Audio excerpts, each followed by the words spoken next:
Playoffs are here, guys, and here are my NHL 2023 Playoff Power Rankings. The NHL season is officially over, guys, and now we know the 16 teams that did make the playoffs. So here are my NHL Playoff Power Rankings. So I did not just go to the standings and put it all in order from points. I did it off my opinion. This is my opinion, guys, of who I think are the best teams in the NHL playoffs right here, how hot they are right now, what the best roster is, who like best matchups, all that kind of stuff. So here are my NHL Power Rankings. I am your boy, Wallace Brocky. If you are new here, welcome. If you have been here before, thank you for coming again. Make sure to drop a like and subscribe, guys. It helps out the channel a lot. Let's get straight into the rankings. Okay, guys, let's start at the very, very bottom. There's 16 NHL teams here. Once again, if your team's on the bottom, doesn't mean you have no chance of winning a series or winning the Stanley Cup. This is just my rankings, guys, for my rankings. So make sure to drop a comment on what do you think your rankings are, and have a discussion down with the community down below. Let's do it, baby. Number 16, I'm gonna have to say, is the New York Islanders. They did just barely squeak in to the playoffs here. They got lucky when Penguins did a very, very bad choke job against the Blackhawks, but they snuck in and they're here. And they are kind of a playoff team, man. They play playoff hockey. They're physical. They play defense, but they just need us to be able to score goals. They have a top tier goalie in Ilya Sorokin. So if he can stay on his head like we know he can, they can honestly win any series, right? But this team just needs to score, man. They need to start to score. That is their one big issue, I feel like, in playoffs. But they can build around the fans like they usually do. I think they can go pretty far, maybe. But as of now, I'm going to have to put them at 16. On to number 15 here, guys, is going to be the Winnipeg Jets. They did just sneak in. They had a very great run towards the end of the year. A lot of tough games, a lot of close games. And honestly, there was two teams battling for them, Predators and the Flames. But Jets, they just kept on winning and winning. And honestly, it is because of Connor Hellebuyck. Hellebuyck was absolutely nasty, standing on his head every single game. And that guy, if it wasn't for Olmark, he would be a Vezina Trophy winner, in my opinion. He's very, very good. And this team is a solid team, man. The defense is all right. Offense, they can score a lot of goals, but they need to be able to do it in the playoffs. They have Dubois, they have Connor, they have Scheifele, they have Wheeler. They need to be able to put the puck in the net, guys. And that is probably their one big issue as well. But as of now, I'm going to have to put them at 15. Once again, they can do some damage, maybe, but I'm going to have to put them at 15. Up next, guys, is going to have to be the Florida Panthers. They're the lowest point team in the playoffs right now. They only had 92 points as of recording this. They could be winning against Carolina, I don't know yet, but 92 right now. Even if they win, they're still the lowest with the points. So they had a very good ending of the season. Mid-season / towards the end of the season, they were really, really bad. Very bad team. Chemistry was not there. No one really thought they would make playoffs. I didn't even think they would make playoffs, and they ended up doing that. So hopefully Bobrovsky, or it's actually Lyon in net. Lyon has been very, very good in net for this team. And if they can score, Matthew Tkachuk has been popping off. He is in an unreal season. If they can start scoring and keep continuously scoring, that'd be awesome. And then defense needs to lock in because Ekblad and this D-core has not been great all year, and they can't go back to that beginning of the year form right now, or they're gonna get absolutely demolished. I still don't think they go that far in playoffs, to be honest with you. Don't love the situation here in Florida, especially who they're playing. It's very, very tough teams, and I just don't think they can really do much in playoffs this year. Up next is going to be the Minnesota Wild. This team was very, very hot towards the end of the season. I think it was 18 straight games with a point, and they were playing unreal hockey. Unreal. Gustafsson was playing elite. Fleury was even playing elite, scoring on all cylinders. Defense was solid. Towards the end of the season, they've been very, very slacking, man. They've been slacking. A lot of injuries, and I feel like they're hobbling into playoffs here. They're just limping in. And Eriksson Ek, bad injury. I think he broke his foot or something like that. I've been blocking a shot in Pittsburgh. It's not good right there. They're limping into playoffs. And can they really beat a series? Can they really beat the Dallas Stars or Colorado Avalanche? Obviously, I do not know the matchups right now, but they're going to be playing one of those two teams. And either way, they have no home ice advantage. And Minnesota's a tough place to play, but you have no home ice advantage, and you have a lot of injuries right now. And your defense is a little shaky right now. Maybe Gustafsson can hold you in, but once again, this is very scary because you're not playing the best hockey as of late. And playing against those top teams is going to be very, very tough. But I gave you the benefit of the doubt, but I couldn't really put you much higher, because you are limping into playoffs and you got a couple of really brutal injuries.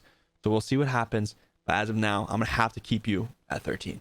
Up next is going to be the Seattle Kraken, guys. They're going to be number 12. They're a very exciting team, very fun team to watch, very surprising. I didn't expect them to go this far, if I'm being honest with you.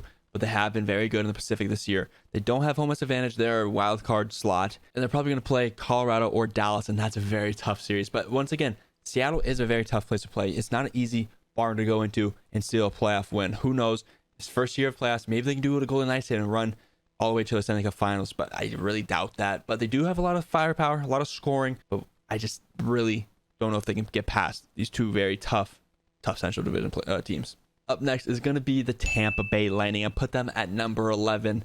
This team been to 3 Stanley Cup Finals in a row. They've won 2 of them, just lost the last one. And this is honestly probably the worst Lightning team I've seen in a long time. But they're still in the playoffs. Now, a lot of people are not really giving them the hype they deserve, give them the love they deserve, because they just think, honestly, they think Toronto's going to roll through them because they're not playing the best hockey right now. But they have Vasilevsky, they have Hedman, they have Stamkos, they have Kucherov, they have Point. They have these superstar players that have done it before. They have Vasilevsky, man. I know Samsonov is a very good goalie, but he's not the best away goalie. And Tampa Bay is not an easy place to play. You cannot bet against this team. So I did put them low, I know, because they're not supposed to win, but you just really can't count them out. So make sure to keep an eye on Lightning. It's a very scary team to play. And I know Toronto's not taking them lightly, guys. They're not taking them lightly at all. Up next is going to be the Los Angeles Kings, guys. Number 10. This is a solid team. Very interesting team. Goalie situation is not the best, though. I feel like that's been a theme for the Kings for a long time, besides when Quick was obviously in his best goalie in the world era.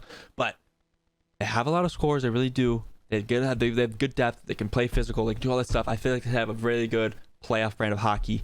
But you're going to be playing the Vegas Golden Knights or the Edmonton Oilers, and I don't really think you can beat them. Knights is your best matchup, in my opinion. I think Oilers, if you play the Oilers, you're going to get smacked in 5-6, if I'm being honest with you. So Kings, no home advantage. Staples Center or Crypto.com Arena is a very tough place to play. LA, they get very, very rowdy in playoffs, and it's going to be very interesting. And they play a playoff brand of hockey, guys, so they really do. I would keep an eye out for the Kings, but as of now, they are my number 10. Up next is going to be the Dallas Stars. I know they're pretty high in the Western Conference. They're first in the Central. As of recording this, Colorado is most likely going to jump them, but as of now, they are first in the division, and they're a very tough team. They're a really tough place to play, very tough team to play against. Robertson has been unreal this year, best Star season ever in their history of the organization, which is awesome for them. Ben has been unreal, and then you do have Jake Ottinger, man. This guy is so good. In the second round, it might be a little tough for them if they can beat Colorado, Knights, or there's one of them. Something's gonna happen. But as of now, I think Stars, they're a tough team to play. Obviously, I wouldn't want to play Ottinger. Very, very good goalie, but I'm gonna have to put him at number 9. And up next is going to be the defending Stanley Cup champions, the Colorado Avalanche. We heard that Landeskog will not be playing the NHL playoffs, so that's obviously a rough for them right there. The captain, all that kind of stuff. Very good offensive player as well.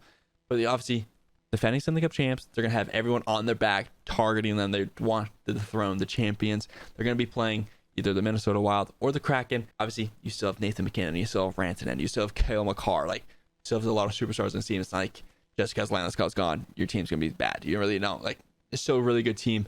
Goalie situation might not be the best, in my opinion. Obviously, Kemper was not the greatest last year, and you still won the Cup. So, really, the defense can play really good in front of the goalie, and that's what they'll have to do if they want to go far. That is my number 8. Up next is going to be the Vegas Golden Knights, guys. They're number 1 in the NHL in the Western Conference right now. Obviously, as of recording this, Oilers still have a chance of beating them, but as of now, they are not. So, that is that, guys. This Knights team is very hit or miss. Goalie, they have 4 goalies, man. They actually have 3 really good goalies.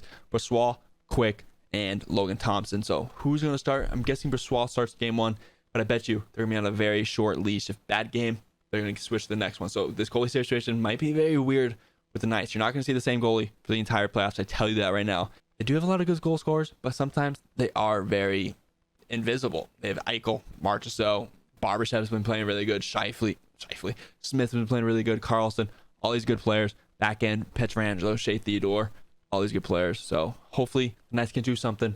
But they're a scary team. But I feel like the goalie situation, the defense might be the downfall of the Golden Knights. Now number 6, guys. This is the best team in the Western Conference, in my opinion. It's going to be the Edmonton Oilers. I don't really like this team, but you can't bet against this team, guys. McDavid, Draisaitl, Nugent Hopkins, unreal season for these guys. And hey, they're going to be rolling into playoffs. They're on an 8-game winning streak. They're playing the Sharks tonight, so make that number 9. If they get first in the Wild in the Western Conference, which is most likely going to happen, that's the Knights beat the Kraken, which is who knows. As of now, they're playing the Kings, but if they don't, they'll be playing the Jets. Either way, I think they absolutely whoop the Jets, and I think they beat the Kings pretty convincingly, guys. Like Bedard did in the WHL, guys, put up 20 points in 7 games. McDavid can do that and carry this team. Honestly, I think it's conference final or bust for the Oilers. I think they get back there. If they play the Colorado, if they play whoever, the Stars or something like that, it's gonna be a tight series. It's gonna be a far series. I would not be surprised if the Oilers make the Stanley Cup Finals, and who knows what happens out of the East. It's gonna be a banger there too. So Oilers, I think they're the favorites out of the West. Up next, guys, top 5 power rankings here, baby. And that's number 5 is going to be the New Jersey Devils. Very, very good team. Very young team. No one really expected this. I did not expect the Devils to be this good, but they've came out of nowhere and they've been popping off. They've been scoring goals on all cylinders. Luke Hughes is up. The morale around the team, around the whole fans, around the whole city is unreal, and they're buzzing, guys. They're buzzing. But the thing is, guys, is the goalie going to be good? Is Vanacek going to be solid? Mackenzie Blackwood, I hope they don't start him because he's not very good. He's very inconsistent. But when he's on, he's on. But he's usually not on. But hopefully Vanacek can play good in playoffs. He's been very, very solid in the regular season. But can he be good in the playoffs? That is a huge question in New Jersey. If they do that, can they get past the Rangers? It'll be very, very tough. But the Devils, they're very fun to watch. Very young. We'll see what happens there. Up next, guys, is going to be the New York Rangers. This team is so scary. This team's been unreal. They are currently 3rd in the Metropolitan. They cannot move. So no matter what, they're playing them. They're either playing Carolina or the New Jersey Devils, and either way, it is not an easy series for them. Playing in MSG is not easy, guys. It is really not easy, and they can score the puck, guys. Patty Kane, Tarasenko additions. What kind of additions is that out in the offseason? That's not even fair. Add that into Panarin and Zibanejad and Kreider. It's just not fair. Adam Fox on the back end and Shesterkin in net. This Rangers team is deadly. They've been far in the playoffs last year, so they have the experience. That was one thing last season they did not have, is experience, and the East is very tough to get to the Cup Finals, but I would not be surprised if the Rangers did that. On to the top 3, guys, and next one is going to be the Toronto Maple Leafs at number 3. This team is so fun to watch. Electric, unreal team. Much better team from years prior. Marner has been unreal. Matthews didn't have the greatest goal scoring season, and he still had 40, which is unreal. Nylander's been unreal. Tavares has been unreal. O'Reilly's back. Hopefully he is perfectly healthy. And defense, Morgan Riley on that back end. They need to keep that up, baby. They need Giordano. They need all these guys to step up. But once again, guys, Toronto scares me with the goalie situation. I know Samsonov's had a very good season so far, but playoffs is different, man. Playoffs is different. He never was good in Washington. Hopefully it's not a goalie battle in this Toronto series, because that might not go well for the Toronto Maple Leafs. But we'll see what happens. I would not be surprised if they get out of the first round. I hope they do. And if they do that, guys, watch out for the Toronto Maple Leafs. All right, baby. Number 2 in the power rankings is going to be the Carolina Hurricanes. In my opinion, they're my favorites to win the Stanley Cup. I like this roster. I like the goalie. I like the defense. I like everything. I love the coach. I know they have a huge injury with Svechnikov. Goal scoring might be an issue. I wish Patrick Reddy was playing. They can defend with the best. They can do everything. Brent Burns, unreal. He can put the puck in the net. Pesci. They have all these great D-men. And obviously, Frederick Anderson isn't a top 5 NHL goalie. He's really not. But with that defense in front of him, he doesn't really have to save 40 shots a night. He doesn't really. I would not be surprised if they do win the Stanley Cup. They are my favorites, like I said before, but it's going to be a very tough road. But it's going to be very, very tough. But I do think they're number 2 in my power rankings. All right, guys, number 1, this is quite obvious, is the Boston Bruins. We all know they're the best NHL record of ever in the NHL history. And they're just unreal, man. They're really unreal. They have best of everything. They have Ullmark, best goalie. They have a top defense leading by Charlie McAvoy. Unreal player, guys. He does not get the credit he really deserves, if I'm being honest. But in the forward core, look how much depth they have in this lineup. Tyler Bertuzzi pickup is absolutely massive as well. But Pasternak, 60 goals. It's not even looked at because of Connor McDavid, guys. But look how good he is. Bergeron, Marchand, Charlie Coyle has been unreal too. This team is not fair. Even DeBrusque, this team is so good. But hopefully Ullmark can be good in the playoffs too, because he's been obviously unreal in the regular season. But can he do it in the playoffs? And if he does not, you still have Swayman. Swayman's a very good goalie as well. Obviously, he's not no Ullmark, but he is still a very solid goaltender. So I think this Boston team is going to be very tough out in the NHL playoffs. They're the favorites, but obviously, hopefully it's not another Tampa Bay Lightning situation. They lose in the first round. Very possible, because the East is stacked, man. They're going to have to play the Rangers. They're going to have to play Carolina. They're going to have to play Toronto. They're going to have to maybe play Tampa Bay. Seems very, very tough to play against. And I do think it's pretty obvious that the Bruins are number 1. All right, guys. I know it was a long video. Sorry, but it is what it is. Make sure to comment down below your power rankings for this NHL playoffs. I'm so excited. Make sure to subscribe and like the video. Do not miss out on all my other ones. Make sure to like and subscribe to the video, guys. I'm going to be posting a lot of playoff content, so you do not miss out on that. Thank you so much for being here. Much love. Once again, guys, be great. Much love. I'll see you guys later.